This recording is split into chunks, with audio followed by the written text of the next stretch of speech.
Magandang araw po mga kalingap, may bagong update po tayo kay Dara. Bago ang lahat, pakisuportahan po ama ng kalingap na si Val Santos Matubang at Ate Edna Vlog pati na sa bumubuo ng Kalingap team at sa channel ko, para sa panibagong update.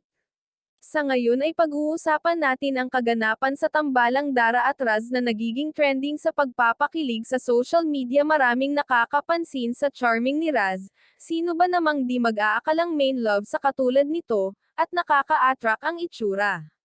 Sa pagkakaalam natin may itinatagong feelings ito kay Dara, gayunpaman kasalukuyang ipinapatuloy nila ang pagpapakilig dahil ikinatuwa ito ng mga netizen, at nakakatanggal pagod sa iba pang mga sumusubaybay nito.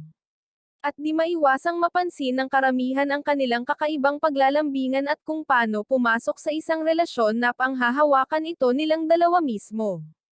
Ayun nga sa sinabi ni Raz ay kung may pagkakataon siya na pasukin ang relasyon nila hindi niya sasayangin ang pagkakataon na iyon.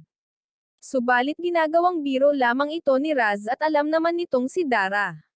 Maraming sumang-ayon na gawin silang tandem sapagkat sobrang gusto ito ni Raz at gusto niya palaging makasama si Dara para makilala ng husto. Sa mga nalalaman natin may posibilidad ba na maging magkarelasyon sila sa totoong buhay?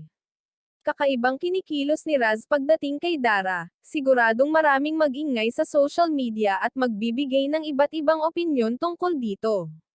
At napag-alaman nga natin na napaka-gentleman nitong si Raz at di maarte pero hindi pa naman natin lubos na nakikilala ang isang tulad niya. Kaya hindi pa sapat na patunay ang nasa screen na pinapanood natin.